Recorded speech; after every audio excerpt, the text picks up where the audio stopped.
Halo semuanya, perkenalkan nama saya Andi Muhammad Al-Kahfi Samanglangi. Saya merupakan lulusan dari S1 Teknik Elektro Universitas Muslim Indonesia di Makassar dengan IPK 3,44. Saat ini saya sedang fokus dalam bidang data analitik dan juga bidang data science. Dan untuk mengembangkan ilmu saya mengikuti bootcamp data science di Purwadika Digital Technology School di Jakarta Selatan. Pengalaman kerja saya pernah mengikuti magang di salah satu mining company di Jakarta Selatan dengan posisi sebagai data analyst intern, di mana saya ikut dalam mengembangkan dashboard dan juga data engineering di perusahaan tersebut. Motivasi dan komitmen saya untuk mengikuti program Digistar Kelas Intern 2025 ini, yaitu yang pertama, belajar dan berkembang di lingkungan profesional. Selain menjadi pengguna tetap Telkom sejak lama karena kualitas dan produk layannya yang sangat bagus, saya juga ingin mengambil kesempatan untuk bisa bekerja di perusahaan ini secara langsung. Kita dapat ketahui bersama bahwasanya Telkom saat ini adalah perusahaan telekomunikasi terbesar di Indonesia, dan itu tentu saja akan bisa menjadi manfaat yang sangat besar bagi saya untuk meningkatkan soft skill dan hard skill saya, dan mengambil kesempatan untuk belajar langsung dari profesional yang ada di Telkom. Yang kedua, saya ingin ikut andil dalam transformasi digital di Indonesia saat ini, khususnya untuk pemanfaatan data dalam mendapatkan insight yang akan membantu perusahaan untuk pengambilan keputusan. Yang ketiga, saya ingin membangun networking dan juga kolaborasi dengan peserta lain dan juga profesional di perusahaan ini. Dengan berkomunikasi dengan banyak orang dari berbagai latar belakang yang berbeda, tentu saja hal tersebut dapat menambah wawasan saya dan mengajarkan saya bagaimana cara berkomunikasi yang baik dan benar dengan berbagai latar belakang orang yang berbeda. Dan yang terakhir adalah komitmen saya dalam mengikuti program ini, yaitu saya akan bersungguh-sungguh dan memberikan hasil terbaik pada setiap tugas-tugas saya. Saya juga akan belajar dengan cepat dan juga aktif selama kegiatan berlangsung.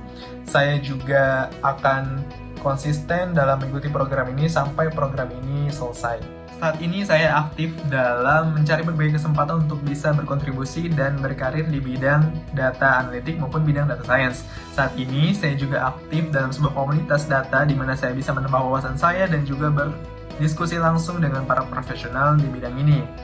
Selain itu, saat ini saya juga aktif dalam mengikuti beberapa self-learning course dari Coursera, Udemy, DataCamp untuk terus mengembangkan ilmu dan pengetahuan saya. Membahas tentang proyek paling menarik yang pernah saya ikuti atau pernah saya kerjakan, salah satunya adalah ketika saya mengikuti seleksi Akademi Data Science dari Comvest, yang dimana proyeknya adalah untuk membuat model prediktif consumption electricity, dan itu adalah proyek yang saya lakukan di luar dari project-project bootcamp maupun dari project-project self-learning course yang pernah saya lakukan sebelumnya.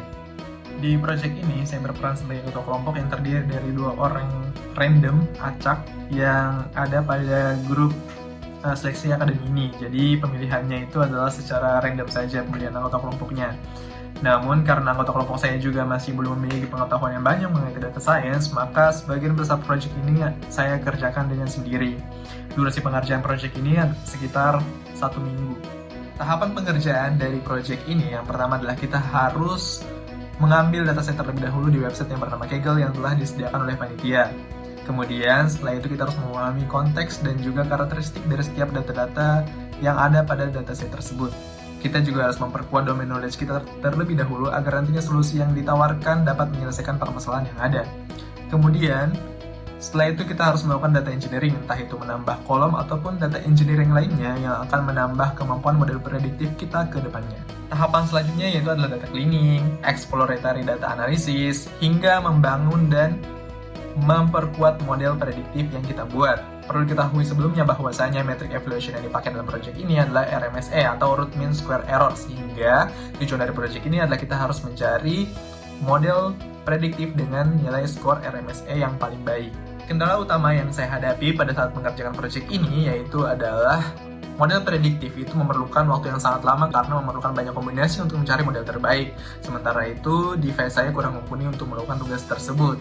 Maka dari itu, solusi yang saya gunakan adalah melakukan tuning pada model agar model prediktif yang dihasilkan tetap bagus, namun tidak memerlukan waktu yang lama untuk mendapatkan hasilnya. Hasil yang kami dapatkan dari project ini yaitu kami mendapatkan urutan ke-10 di private leaderboard Kaggle. Tentu saja hasil ini cukup memuaskan bagi kami, dan juga model prediktif yang kami buat sudah lumayan bagus. Namun sayang sekali kelompok kami belum bisa melaju ke tahap selanjutnya karena jawaban di soal non teknis kami masih belum cukup memuaskan. Namun perasaan saya sungguh sangat senang karena sebagian besar dari proyek ini saya kerjakan dengan sendiri dan model prediktif yang kami buat sudah cukup bagus. Dan untuk selanjutnya kami belajar bahwasannya tidak hanya harus fokus kepada model prediktifnya saja, tetapi juga harus fokus kepada aspek-aspek non-teknis lainnya. Tools yang dapat saya gunakan untuk data analisis, yang pertama ada Python, yang kedua ada SQL, yang ketiga ada Microsoft Excel.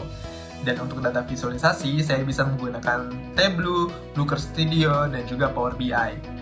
Demikian video resume saya, jika ada salah kata mohon dimaafkan. Saya berharap kedepannya saya bisa lulus dalam program ini dan juga bisa berkontribusi langsung terhadap perusahaan ini. Terima kasih, sampai jumpa.